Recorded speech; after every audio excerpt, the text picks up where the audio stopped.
ጥር 2007 ዓመት ሼፐርድስቪል ኬንታኪ።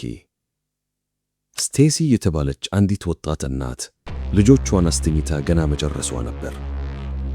በዓለም ዙሪያ እንዳሉ በሚሊዮኖች የሚቆጠሩ ሰዎች ከመተኛቷ በፊት ላፕቶፑን ከፍታ ኢሜይሏን አረጋገጠች። ነገር ግን አንድ ያልተለመደ ነገር ተፈጠረ። ከማታውቃቸው ሰዎች የሚላኩ መልእክቶች በኢንቦክሷ ውስጥ መጉረፍ ጀመረ። በመቶዎች ከዚያም በሺዎች። ጠዋት ላይ ከ30,000 በላይ ኢሜይሎች ነበሩ። ኮምፒውተሯ ሳታውቀው በዓለም ላይ ካሉት ትላልቅ የቦትኔት መረቦች ውስጥ አንዱ ሆኖ ነበር። በሺዎች ኪሎ ሜትሮች ርቀው በሚገኙ ወንጀለኞች የሚቆጣጠሩት የተጠቁ ኮምፒውተሮች ድብቅ መረብ።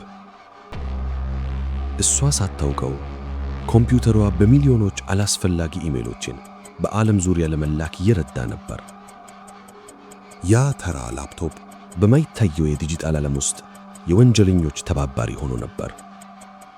ስቴሲ ግን ምንም የምታውቀው ነገር አልነበረም።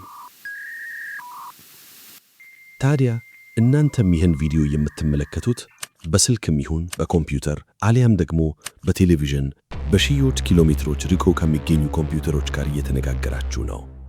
ከእያንዳንዱ ክሊክ በጀርባ ከእያንዳንዱ መልእክት በጀርባ የሰው ልጅ ገነባቸው በጣም ውስብስብ ፈጠራዎች ውስጥ አንዱ ይገኛል። ፈጠራው እጅግ ግዙፍ ከመሆኑ የተነሳ አንድም ሰው በባለቤትነት አይቆጣጠረውም። ከ5 ቢሊዮን በላይ ሰዎችን የሚያገናኝ ፈጠራ፣ ከውቅያኖሶች ስር የተዘረጋ፣ በህዋ ውስጥ የሚያልፍ እና በምድር ላይ ወደ እያንዳንዱ ቤት ማለት ይቻላል የሚገባ ፈጠራ። ይህ ኢንተርኔት ነው። ነገ ጠዋት ከእንቅልፋችሁ ስትነቁ ኢንተርኔት እንደሌለ ብታስቡስ? ጉግል የለም፣ ዩቲዩብ የለም፣ ቴሌግራም የለም። በብዩ ምግብ ማዘዝ እንኳን ከባድ ይሆን ነበር። ባንኮች ሥራ ያቆማሉ። አየር መንገዶች በረራ ሊያቆሙ ይችላሉ። ዛሬ ኢንተርኔት ልክ እንደ ኤሌክትሪክ ተፈጥሯዊ ነገር ሆኖ ይሰማናል። ነገር ግን ከ70 ዓመታት በፊት አልነበረም። እንደውም የሰው ልጆች በፈረሶች ፍጥነት ለመግባባት በሺዎች የሚቆጠሩ ዓመታት አሳልፈዋል። ከዚያም ቴሌግራፍ መጣ። በታሪክ ለመጀመሪያ ጊዜ መረጃ ከሰው ልጆች በበለጠ ፍጥነት መጓዝ ጀመረ። ቀላል የኤሌክትሪክ ሞገድ አህጉራትን በደቂቃዎች ውስጥ ማቋረጥ ቻለ። በኋላም ቴሌፎን፣ ስልክ፣ ድምጾች በሽሩባ ውስጥ እንዲጓዙ አስቻለ። ይህ ትልቅ አብዮት ነበር። ነገር ግን አንድ ትልቅ ድክመት ነበረው። እያንዳንዱ የስልክ ጥሪ አንድ ያልተቋረጠ ግንኙነትን ይፈልግ ነበር። ያ መስመር ከተቆረጠ ግንኙነቱ ወዲያውኑ ይቋረጣል ነበር። ያ ድክመት ብዙም ሳይቆይ አንዲት ሀገርን በከፍተኛ ፍርሃት ውስጥ ይከታል። ዓመቱ 1957 ነበር። ዓለም በታሪክ ውስጥ እጅግ አደገኛ የሆኑት ፍክክሮች ውስጥ ገብታ ነበር። የቀዝቃዛው ጦርነት። ዩናይትድ ስቴትስና ሶቪየት ኅብረት በቀጥታ እየተዋጉ አልነበሩም። ከዚህ ይልቅ በቴክኖሎጂ ይወዳደሩ ነበር። በጦር መሳሪያዎች፣ በሳይንስ እናም በህዋ። ከዚያም ሁሉም ነገር ተቀየረ። ጥቅምት 4 ቀን ሶቪየት ኅብረት ስፑትኒክ የተሰኘችውን ማንኮራኩር አመጠቀች። የዓለማችን የመጀመሪያው ሰው ሰራሽ ሳተላይት። On October 4th, 1957, while the Americans were still finalizing their plans, Sputnik was launched. ለአሜሪካውያን አስደንጋጭ ብቻ አልነበረም፣ አስፈሪ ነበር። ሶቪየቶች ሳተላይት ማምጠቅ ከቻሉ ምናልባትም በምድር ላይ የትኛውም ቦታ ላይ የኒውክሌር ሚሳይሎችን ሊተኩሱ ይችላሉ ማለት ነው። ፍርሃት በዋሽንግተን ተስፋፋ። ወታደራዊ መሪዎች አንድ አስደንጋጭ ነገር ተገነዘቡ። የአሜሪካ መገናኛ ሥርዓቶች ደካማ ነበሩ። ጥቂት የስልክ መለዋወጮችን ማውደም ሙሉ ክልሎች እንዲነጠሉ ሊያደርግ ይችላል። ያ ለመገናኛ በጣም ጠንካራው ጦር እንኳን አቅም አልባ ሊሆን ይችላል። አሜሪካ ፍጹም የተለየ ነገር አስፈልጓት ነበር። መገናኛ ሥርዓት ምንም አይነት ጥቃት ቢደርስበት ሊተርፍ የሚችል።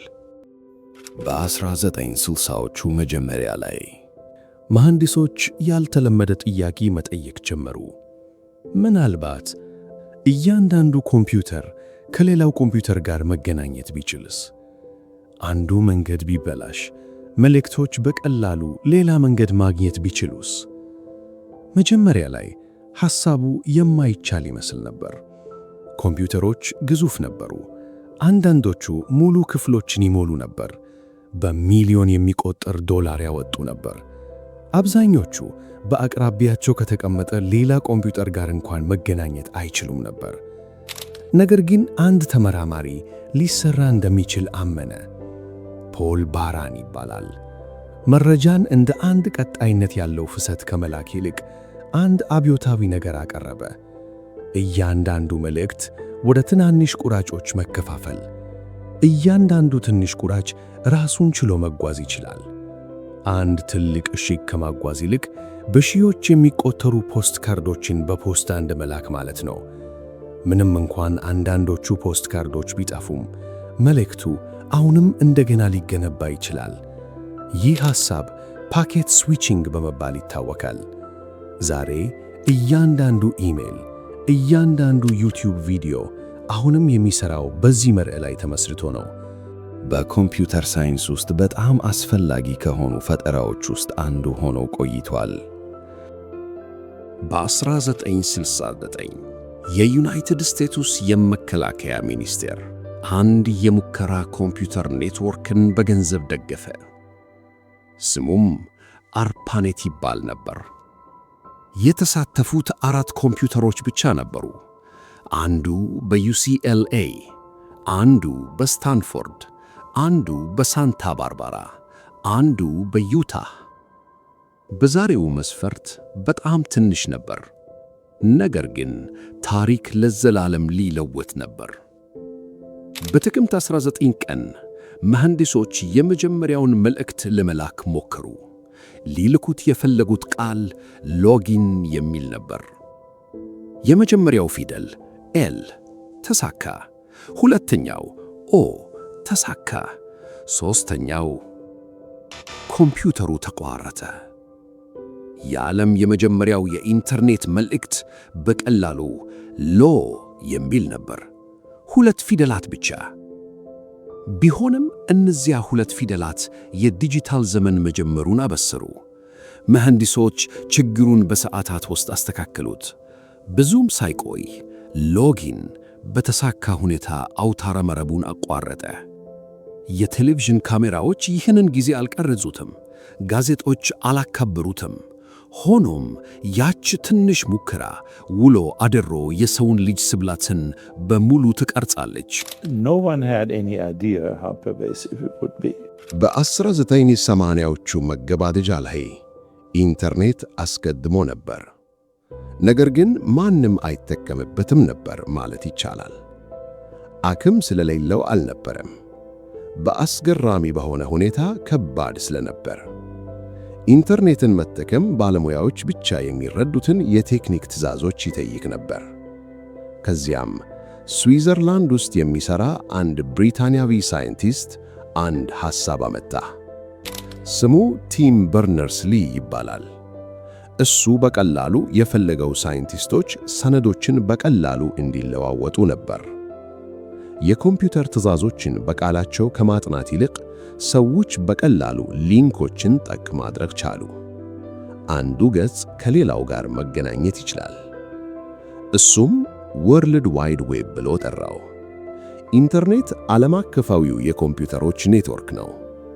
ዌብ በዚያ ኔትወርክ ላይ የሚሰራ አንድ አገልግሎት ነው። The idea that any piece of information can have an address so you can point to it is very simple. የመጀመሪያው የድር ራስ አባይ ሲመጣ ሁሉም ነገር ተለወጠ። በድንገት ማንኛውም ሰው በጥቂት ጠቅታዎች በምድር ላይ ከየትም ቦታ መረጃን ማሰስ ቻለ። የዲጂታል አብያባት ተጀምሮ ነበር። It doesn't sound like much, kind of a laid-back word, but there's nothing relaxed about the browser because it changed the face of the internet. ዓመቱ 1995 ነበር። አማዞን የተባለ ድረገጽ የመጀመሪያውን መጽሐፍ ሸጠ። ኢቤይ የተባለ ሌላ ኩምፓኒ ገዢዎችንና ሻጮችን በኦንላይን ማገናኘት ጀመረ። በሺዎች የሚቆጠሩ ሥራ ፈጣሪዎች በድንገት አንድ አስደናቂ ነገር ተገነዘቡ። ኢንተርኔት የመገናኛ ኔትወርክ ብቻ አልነበረም፣ የገበያ ማት ነበር። ባለሀብቶች ተሸካደሙ፣ ገንዘብ እንደ ውሃ ፈሰሰ። በየሳምንቱ አዳዲስ የኢንተርኔት ኩምፓኒዎች ብቅ አሉ። ብዙዎቹ ምንም ትርፍ አልነበራቸውም። ሆኖም ባለሀብቶች በሚሊዮኖች ወይም በቢሊዮኖች የሚቆጠር ዶላር ግምት ሰጧቸው። So we are now 6 3/4 points above fair value. ሰዎች ኢንተርኔት ሁሉንም ነገር እንደሚለውጥ አመኑ እና በብዙ መንገዶች ትክክል ነበሩ። ነገር ግን አንድ ችግር ነበር። ኩምፓኒዎች ቀጣይነት ያለው ንግድ ሞዴል ሳይኖራቸው ከፍተኛ መጠን ያለው ገንዘብ ያወጡ ነበር። ከዚያም በ2000 የዶትኮም ፊኛ ፈነዳ። ትሪሊዮን ዶላሮች ጠፉ። በዘመናዊው ታሪክ ውስጥ ከተከሰቱት ትልልቅ የገንዘብ ቀውሶች ውስጥ አንዱ ነበር። I don't know. All of a sudden here we started hearing screaming, bye, bye. Fear came back into the market in a very big way. ሆኖም አንድ አስደናቂ ነገር ተፈጠረ። ኢንተርኔት ተረፈ። እናም ከአመድ ውስጥ ዓለምን የሚቆጣጠሩ ግዙፍ ኩምፓኒዎች ወጡ። በመጀመሪያዎቹ ዓመታት ኢንተርኔት በዋነኝነት ስለ መረጃ ነበር። ከዚያም ስለ ሰዎች ሆነ። እንደ ማይስፔስ፣ ፌስቡክ፣ ትዊተር፣ ኢንስታግራም እናም በኋላም ቲክቶክ ያሉ ድረገጾች ኢንተርኔትን ወደ ግዙፍ ማህበራዊ ቦታ ለወጡት። ለመጀመሪያ ጊዜ ማንኛውም ሰው ለዓለም አቀፍ ታዳሚ ይዘትን ማተም ቻለ። ስማርትፎን ያለው ታዳጊ ከጥቂት አስራት ዓመታት በፊት ሙሉ የቴሌቪዥን ኔትወርኮች ከሚችሉት በላይ ብዙ ሰዎችን ማግኘት ቻለ። በአህጉራት የተለያዩ ቤተሰቦች በቅጽበት መገናኘት ቻሉ። ዜናዎች በደቂቃዎች ውስጥ በዓለም ዙሪያ መሰራጨት ቻሉ። ነገር ግን ይህ አዲስ ኃይል አዳዲስ ፈተናዎችን አመጣ። የሐሰት መረጃ ልክ እንደ እውነት በፍጥነት መሰራጨት ቻለ። አልጎሪዝም በቢሊዮን የሚቆጠሩ ሰዎች የቀን ለቀን የሚያዩትን ነገር መቅረት ጀመሩ። ኢንተርኔት ከቴክኖሎጂ በላይ ሆነ። ፖለቲካን፣ ባህልን፣ ንግድንና ማህበረሰቡን ራሱ ላይ ተጽዕኖ የሚያሳድግ ኃይል ሆነ። የሰው ልጅ በዚህ በፊት እንዲህ አይነት ኃይለኛ የመገናኛ ሥርዓት ኖሮት አያውቅም። አብዛኛው ሰው ስለ ኢንተርኔት ሲያስብ ሳተላይቶችን ያስባል፣ በህዋ ውስጥ የሚበሩ ሲግናሎችን። እውነታው በሚገርም ሁኔታ የተለየ ነው። ከ95 በመቶ በላይ የሚሆነው ዓለም አቀፍ የኢንተርኔት ትራፊክ በውቅያኖስ ወለል ላይ በተዘረጉ ኬብሎች ውስጥ ያልፋል። በሺዎች የሚቆጠሩ ኪሎ ሜትሮች የሚረዝሙ የፋይበር ኦፕቲክ ኬብሎች አህጉራትን ያገናኛሉ። እነዚህ ኬብሎች በምድር ላይ ካሉት በጣም አስፈላጊ የመሠረተ ልማት አውታሮች ውስጥ ይገኛሉ። አብዛኛው ሰው ግን ስለ እነሱ አስቦ አያውቅም። አትላንቲክን አቋርጠው ፓሲፊክን፣ የህንድ ውቅያኖስን ኢሜሎችን ያጓጉዛሉ፣ የቪዲዮ ጥሪዎችን፣ የመንግሥት ግንኙነቶችን እና ስፍር ቁጥር የሌላቸውን የዩቲዩብ ቪዲዮዎችን። አንድ የተበላሸ ኬብል በመላው ክልሎች ውስጥ የኢንተርኔት ግንኙነትን ሊያዘገይ ይችላል። መርከቦች በጥንቃቄ እነዚህን ኬብሎች በውቅያኖስ ወለል ላይ ይዝረጋሉ። ልዩ ባለሙያዎች በየጊዜው ይቆጣጠሯቸዋል፣ ይጠግሟቸዋል። ዘመናዊን ዓለም በጸጥታ የሚያገናኝ ሰፊ ኔትወርክ በማዕበሉ ስር ተደብቆ ይገኛል። ኢንተርኔት ማይታይ ሊመስል ይችላል፣ በአካል ግን ከተገነቡት ትላልቅ የምህንድስና ፕሮጀክቶች አንዱ ነው። ዛሬ ኢንተርኔት ወደ ሌላ አብዮት እየገባ ነው። አርቲፊሻል ኢንተሊጀንስ። ለአስርተ ዓመታት ኢንተርኔት የሰው ልጆች መረጃ እንዲያገኙ ረድቷል። አሁን ማሽኖች መረዳትና ማመንጨት ጀምረዋል። የኤአይ ሥርዓቶች መጻፍ ይችላሉ፣ መተርጎም ይችላሉ፣ ምስሎችን መፍጠር ይችላሉ፣ ሶፍትዌር ማመንጨት ይችላሉ እና ውስብስብ ጥያቄዎችን በሰከንዶች ውስጥ መመለስ ይችላሉ። ከኢንተርኔት ጋር ተጣምሮ አርቲፊሻል ኢንተሊጀንስ ከተፈጠሩት ሁሉ በጣም ለውጥ አምጪ ከሆኑ ቴክኖሎጂዎች አንዱ ሊሆን ይችላል። ቢሆንም ጥልቅ ጥያቄዎችን ያስነሳል። ማሽኖች ምን ያህል መወሰን አለባቸው? የኤአይ ሥርዓቶችን ማን ይቆጣጠራል? ማኅበረሰቦች ፈጠራንና ደህንነትን እንዴት ያስተካክላሉ? መልሶቹ አሁንም ግልጽ አይደሉም። ግን አንድ ነገር ግልጽ ነው።